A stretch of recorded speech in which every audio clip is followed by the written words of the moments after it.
Benvidos a Recuncha Gamer, que tal? Estamos cun novo vídeo cos xogos máis caros para unha determinada consola. Hoxe tócalle a Xbox, a clásica, a antiga. A de que antes todo isto era campo e chegou a Xbox e fixo un campo pero grande, porque era unha caixa así bastante...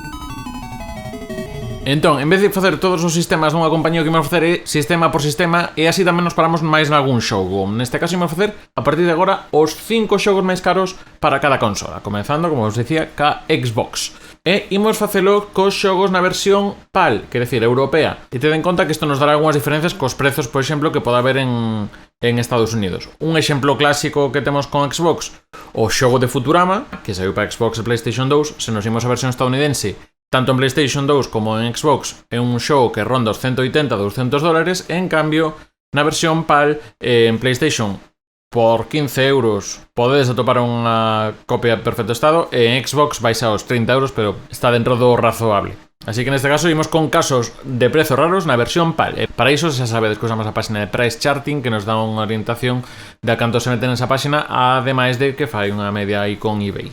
E nada, lembrade que todos estes precios que estamos dando serían casos de xogos de segunda man con caixa, instruccións e o disco do xogo, e que desbotaremos calquer tipo de edición coleccionista ou semilla. Dito cal, comezamos.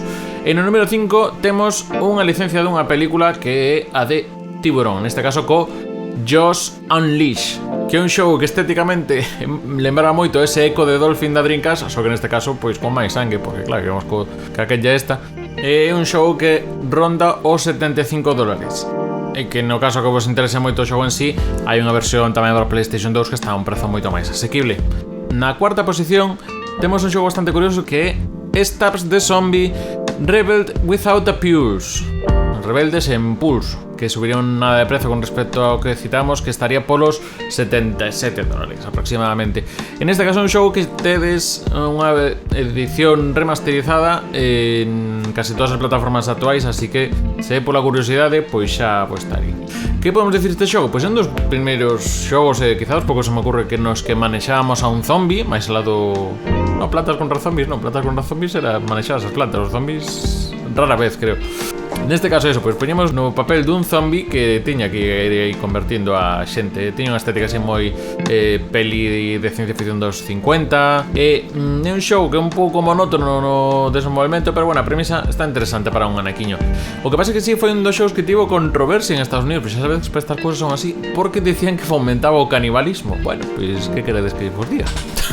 Cousas veredes. No número 3 imos cunha franquía de Sega que é o Outrun 2006 Coast to Coast, que sería, digamos, unha versión mellorada do Outrun 2 que sairá tamén nesta consola de Xbox. Que pasou con esta? Pois é un xogo que tamén houve versión para PlayStation e para PlayStation Portable, o que pasa que a versión de Xbox é máis potente, que ten un frame rate máis estable, visualmente digamos que sería a versión definitiva. Entón é un xogo que xa está moi preto dos 100 dólares e que ademais creo que xa non está disponible en tendas, pero polo tema das licencias de Ferrari, xa sabes, cada cual licencia Ferrari deixou de poder publicarse esta cosa. Xa sabes que o temas de licencia moitas veces quedamos con xogos que non fan versións novas por cousas destas. E a verdade, como arcade de conducción, pois xogo que estaba interesante, corre a cargo de Sumo Digital esta versión, e iso, neste caso creo que está máis encarecido a versión de Xbox porque digamos que é a mellor versión a nivel gráfico de rendemento, pero se eso por probar o xogo, a versión de PlayStation 2 ou da PlayStation Portable, pois tamén é unha opción máis barata neste caso. No número 2 temos xa unha bizarrada aquí importante que é o Steel Battalion. En este caso ides chegar a unha conclusión cara de por que tan caro en cando vexades como é o xogo.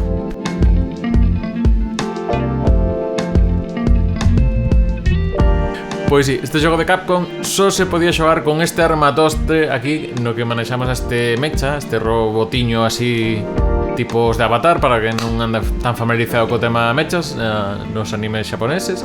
En fin, basicamente, sí, o precio vense encarecido porque precisa este periférico. E non sei se con isto se che convalidan tamén logo o conductor de tren ou alguna cousa así, pero bueno, seguro que para algo disto vale. E no posto número 1 temos un xogo cun dobre recoñecemento, porque non é só o xogo que ahora mesmo está máis caro para Xbox versión PAL, senón que foi o último xogo en sair en Europa para Xbox. Trátase do Shaolin Showdown, unha licencia de Warner Bros. E que chega a tos 240 dólares e que chegou a ter picos de 300 hai un ano ou así. Neste caso, xa vos digo, principalmente está encarecido na versión europea por ser o último xogo que saiu para Xbox Europa, se non lembro mal, por finais de xuño do 2007. E iso, neste caso, a versión estadounidense está máis barata porque non ten este PlayStation Solution. Paga a pena? Pois igual non.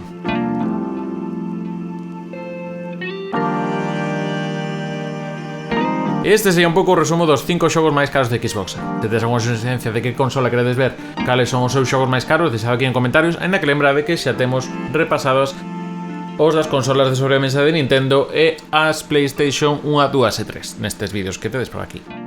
Dito cal, moitas grazas por pasaros por Recuncho Gamer, suscribidevos, dadelle un like a este vídeo se vos gustou, se non tamén é tontería, pero bueno. E xa sabedes que estamos en redes sociales como @Recuncho Gamer, estamos polo Twitch tamén aí a tope. Outra vez fixen a tope esta semana. Nada, Discord, podcast, aquí na descripción tedes ligazóns a todas as cousas que estamos aquí a facer no Recuncho. Xa estaría, saúdos de Iago Gordillo e coidadevos.